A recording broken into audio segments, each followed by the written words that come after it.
नमस्कार दोस्तों।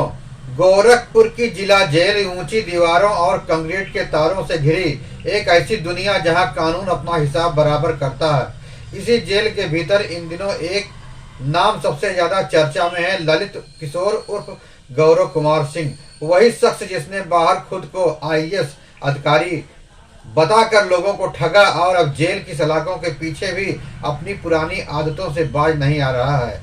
सूत्रों के मुताबिक ललित किशोर को जब गुलरिया थाना पुलिस ने गिरफ्तार किया तब किसी ने नहीं सोचा था कि यह ठग जेल के भीतर भी अपनी अलग ही दुनिया बना लेगा। 10 दिसंबर को गिरफ्तारी के बाद उसे गोरखपुर जिला जेल भेजा गया।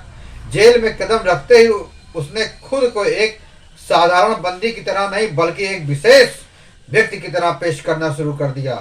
मिलेनियम बैरक में बंद ललित के हाथ में अक्सर एक डायरी और एक पेन दिखाई देता है। यह डायरी सिर्फ कागजों का बंडल नहीं बल्कि उसकी ठगी की नई स्क्रिप्ट है। वह बैरक में मौजूद कैदियों से बातचीत करता है, उसके केस के बारे में पूछता है, एफआईआर नंबर, धाराएं, कोर्ट की तारीखें नोट करता है और फिर बड़े आत्मविश्वास के साथ कहता है कि बाहर निकलते ही सबकी जमानत करवा दूंगा। ललित खुद को निर्दोष बताता है। वह बार बार यही कहानी दोहराता है कि उसे केवल साजिश के तहत फंसाया गया। वह कहता है कि उसके बड़े बड़े अधिकारियों से संपर्क है, सिस्टम में उसकी गहरी पकड़ है और वह जल्द ही जेल से बाहर होगा। उसकी बातों में शुरुआत में कुछ कैदी आ भी गए क्योंकि जेल में उम्मीद सबसे बड़ी ताकत होती है, लेकिन यह उम्मीद ज्यादा दिनों तक नहीं टिकी। जैसे जैसे दिनों का पहिया आगे बढ़ा वैसे से ललित की परतें खुलने लगी। कुछ पुराने और अनुभवी कैदियों ने उसकी बातों को झोल पकड़ना शुरू किया। उन्हें समझ में आ गया कि यह वही शख्स है जिसने बाहर अफसर बनकर लोगों को ठगा, अब जेल के भीतर भी वही खेल खेल रहा है। असल में ललित किशोर का नाम तब सुर्खियों में आया जब 7 नवंबर 2025 के रेलवे स्टेशन पर एक ठेकेदार को करीब 99.9 लाख रुपए नकद के साथ पकड़ा गया। पूछताछ में ठेकेदार ने बताया कि यह रकम ललित किशोर की है। यही से इस फर्जी आईएएस की कहानी का पर्दाफाश शुरू हो गया। जांच में सामने आया कि ललित खुद को कभी आईएएस कभी मंत्रालय से जुड़ा अधिकारी बताता है। वह सरकारी जमीन दिलाने, टेंडर पास कराने और ऊंची राजनीतिक पहुंच का दावा करके लोगों से मोटी रकम वसूलता था। बिहार निवासी ठेकेदार माधव मुकुंद से जब करीब 1 करोड़ रुपए ने इस मामले को और गंभीर बना दिया। पूछताछ में यह भी खुलासा हुआ कि यह पैसा बिहार चुनाव में खपाया जाना था। यानी ठगी का यह खेल सिर्फ जमीन और अफसरशाही तक सीमित नहीं था बल्कि इसके तार राजनीति से भी जुड़े हुए थे। ललित की गिरफ्तारी के बाद गुलरिया थाने में एक के बाद एक पीड़ित सामने आने लगे। अब तक 5 लोग पुलिस के पास शिकायत लेकर पहुंचे हैं। सभी की कहानी लगभग एक जैसी है। अच्छी जमीन दिलाने का झांसा, बड़े अधिकारियों का रौब और फिर लाखों रुपए की ठगी।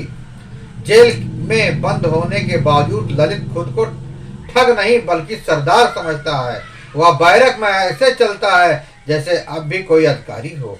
वह कैदियों से उसके केस की फाइलें मंगवाता है, उनसे उम्मीद जगाता है और चाहता है कि लोग उसका काम करें, उसकी बात माने। लेकिन जेल एक ऐसी जगह है जहां हर चाल ज्यादा दिन नहीं चलती है। धीरे धीरे कैदियों ने ललित से दूरी बनाना शुरू कर दिया, उसकी चालों को पकड़ना शुरू किया। उसकी झूठी कहानियों पर अब कोई भरोसा नहीं करता। जो लोग कभी उससे उम्मीद लगाए बैठे थे वही अब उसे मजाक में नहीं तंज में ललित 420 कहकर बुलाने लगे हैं। यह नाम उसके लिए सबसे बड़ा झटका है क्योंकि उसने खुद को आईएएस बताया। वही अब जेल के भीतर 420 कहलाने लगा। जेल प्रशासन भी उसकी गतिविधियों पर नजर बनाए हुए है। जेलर अरुण कुमार के अनुसार सुरक्षा और निगरानी को ध्यान में रखते हुए ललित को फिलहाल मिलेनियम बैरक यानी क्वारंटीन बैरक में रखा गया है। आगे चलकर जेल नियमों के अनुसार उसे अल्फाबेट के आधार पर दूसरे बैरक में शिफ्ट किया जाएगा। पुलिस के लिए भी यह मामला नहीं यही खत्म नहीं होता है। जांच एजेंसियां अब ललित किशोर के पुराने संपर्क कॉल डिटेल, लेन देन की गहराई से पड़ताल कर रही है। शक है कि इस फर्जी आईएएस के कारनामे अभी और सामने आ सकते हैं।